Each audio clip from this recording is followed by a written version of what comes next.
J.K. Rowling's Harry Potter and the Chamber of Secrets, Chapter 15, Aragog. கோட்டையை சுற்றி இருந்த மைதானங்கள் எங்கும் கோடைக்காலம் மெல்ல மெல்ல பரவ தொடங்கியிருந்தது. வானமும் ஏரியும் ஒரு சேர நித்திய கல்யாணியின் நீல நிறத்துக்கு மாறியிருந்தது. பசுமை குடில்கள்ல முட்டைக்கோசுகள் அளவுள்ள பெரிய பெரிய பூக்கள் பூத்து குலுங்கின. ஆனா கோட்டை ஜன்னல் வழியா பார்க்கும்போது தன்னுடைய வளர்ப்பு நாய் ஃபேங் கூட சேர்ந்து மைதானமெங்கும் கம்பீர நடை போடும் ஹேக்ரிட காண முடியாத அந்த காட்சி ஹாரிக்கு தான் ஏனோ சரியா படல. உண்மைய சொல்ல போனா ஏதோ கோட்டைக்குள்ள நிலைமை இதை விட ரொம்ப சிறப்பா இருக்குன்னுலாம் சொல்லிட முடியாது. உள்ளிருந்த நிலைமை இதை விட ரொம்ப மோசமாதான் இருந்தது. ஹாரியும் ரானும் ஹெர்மோயினிய போய் பார்க்க முயற்சி பண்ணினாங்க. ஆனா இப்போ மருத்துவமனை பிரிவுக்கு பார்வையாளர்கள் வர்றது தடை செய்யப்பட்டிருந்தது. நாங்க இனி எந்த ஒரு ஆபத்தையும் விலை கொடுத்து வாங்க தயாரா இல்ல அப்படின்னு மருத்துவமனை கதவு இடுக்கு வழியா ரொம்ப கராரா சொன்ன மேடம் பாம்ஃப்ரே. இல்ல, இப்படி சொல்றதுக்காக மன்னிச்சுக்கோங்க. தாக்குதல் நடத்தினவன் மறுபடியும் வந்து இவங்களை கொன்னு முடிக்க அதிக வாய்ப்பு இருக்குது இல்லையா? டம்பிள்டோர் வேற இல்லாத இந்த நிலைமையில முன்பெப்போதும் இல்லாத வகையில பயம் பரவி இருந்தது. அதனாலேயோ என்னவோ கோட்டை வெளிச்சுவர்களை வெப்பப்படுத்தின சூரிய ஒளி கூட குறுக்கு சட்டம் கொண்ட ஜன்னல்களோட நின்னுடுறத போல தெரிஞ்சது. அந்த பள்ளி முழுசுலையும் கவலையோ இல்ல பதட்டமோ இல்லாத ஒரு முகத்தை கூட பார்க்க முடியல. தாழ்வாரங்கள்ல எப்பவாது கேட்குற சிரிப்பொலி கூட கிரீச் கிரீச்சுன்னு கூறிய வகையில இயற்கைக்கு மாறா இருந்ததோட அது உடனடியா கப்சிப்னு அடக்கப்பட்டுருது. டம்பிள்டோர் கடைசியா சொன்ன வார்த்தைகளை ஹாரி மறுபடியும் தனக்கு தானே சொல்லிக்கிட்டான். இங்க எனக்கு விசுவாசமா யாருமே இல்லாத ஒரு நிலைமை வர்றப்பதான் உண்மையிலேயே இந்த பள்ளியை விட்டு நான் விலகி இருப்பேன். உதவின்னு கேக்குறவங்களுக்கு ஹாக்வர்ட்ஸ்ல என்னைக்குமே அது வழங்கப்படும். ஆனா இந்த வார்த்தைகளால என்ன பிரயோஜனம்? எல்லாருமே நம்மள போலவே குழப்பத்திலையும் பயத்திலையும் இருக்கிறப்போ உதவின்னு போய் யார்கிட்ட கேக்குறது?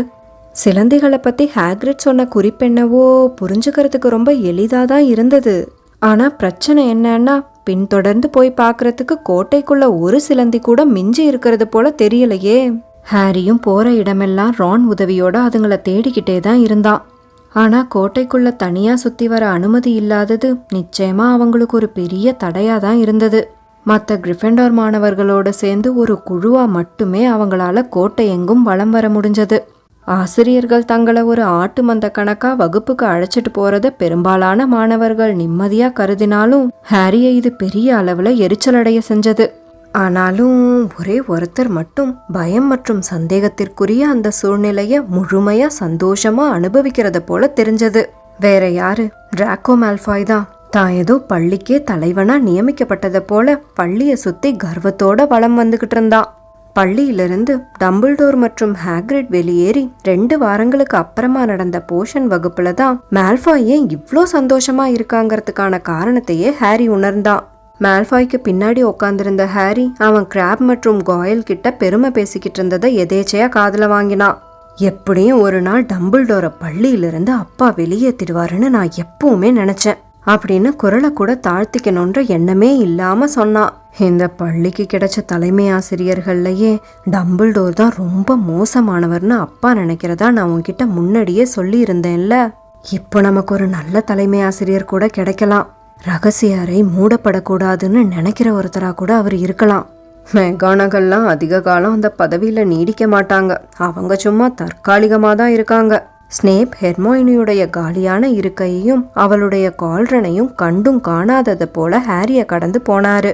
சார் அப்படின்னு சத்தமா கூப்பிட்ட மால்ஃபாய், சார் நீங்க ஏன் தலைமை ஆசிரியர் பதவிக்கு விண்ணப்பிக்க கூடாது? சரி சரி அமைதியா இரு மால்ஃபாய் அப்படின்னு ஸ்னேப் சொன்னாலும் அவருடைய மெல்லிய உதட்டுல புன்னகை பூக்கிறத அவரால் தடுத்து நிறுத்த முடியல. ப்ரொஃபசர் டம்பிள்டோர் பள்ளி நிர்வாகிகளால தற்காலிகமா மட்டுமே பணி நீக்கம் செய்யப்பட்டிருக்காரு. அவர் சீக்கிரமே நம்ம கிட்ட திரும்பி வருவாருன்னு நான் நம்புறேன். ஆமாமா நிச்சயமா அப்படின்னு ரொம்ப கிண்டலா சிரிச்சபடியே மால்ஃபாய் சொன்னான்.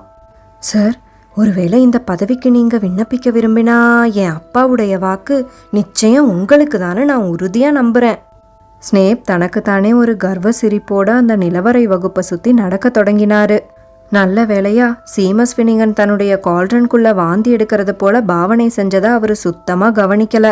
இந்த மட்பிளட்ஸ் எல்லாம் ஏன் இன்னும் அவங்க மூட்டை முடிச்ச கட்டிக்கிட்டு கிளம்பாம இருக்காங்கங்கிறது தான் எனக்கு பெரிய ஆச்சரியமா இருக்கு அப்படின்னு தொடர்ந்து பேசின மால்ஃபாய். அடுத்த தாக்குதல்ல நிச்சயம் யாராவது ஒருத்தங்க இறந்து போறாங்களா இல்லையான்னு மட்டும் பாரு. நான் 5 கேலியன்கள் பந்தயம் கூட கட்டுறேன். என்ன பண்றது, அது கிரேஞ்சரா இல்லாம போனதுதான் எனக்கு பெரிய வருத்தமே. சரியா அந்த நேரம் பார்த்து வகுப்பு முடியும் மணி அடிச்சது. அதுவும் நல்லதா போச்சு. மால்ஃபாய் சொன்ன கடைசி வார்த்தைகளை கேட்டு ரான் அவன் இருக்கையிலிருந்து பாஞ்சு அவனை தாக்க போனான். புத்தகங்களையும் பைகளையும் எடுக்கிற அவசரத்துல மால்ஃபாய ரான் தாக்க போனதை யாரும் கவனிக்கல. என்ன விடுங்க, நான் அவனை ஒரு கை பார்த்துடுறேன் அப்படின்னு ரான் உருமினான். ஹாரியும் டீனும் அவன் கையை பிடிச்சு இழுத்து அவனை தடுத்து நிறுத்திக்கிட்டு இருந்தாங்க. எனக்கு எதை பத்தியும் கவலை இல்ல, எனக்கு மந்திர கோலும் தேவையில்லை, அவனை என் வெறும் கையாலேயே கொன்னுடுறேன். சீக்கிரம் நடங்க, நான் உங்க எல்லாரையும் ஹெர்பாலஜி வகுப்புக்கு வேற அழைச்சிட்டு போகணும் அப்படின்னு மாணவர்களை நோக்கி ஸ்னேப் சத்தமிட்டாரு. உடனடியா அவங்க எல்லாரும் வரிசையா அணிவகுத்து நடக்க தொடங்கினாங்க. ஹாரி, ரான் மற்றும் டீன் 3 பேரும் பின் வரிசையில வந்துகிட்டு இருந்தாங்க. ரான் அப்ப வர அவங்க பிடியிலிருந்து தளர்ந்து போய் தாக்குதல் நடத்துற முயற்சியில தான் இருந்தான். ஸ்னேப் அவங்கள கோட்டைக்கு வெளியே வந்து விட்டுட்டு போனப்புறமா பசுமை குடிலுக்கு போற வழியில இருக்க காய்கறி தோட்டத்துக்கிட்ட அவனை விடுவிக்கிறது தான் பாதுகாப்புன்னு அவங்களுக்கு தோணுச்சு.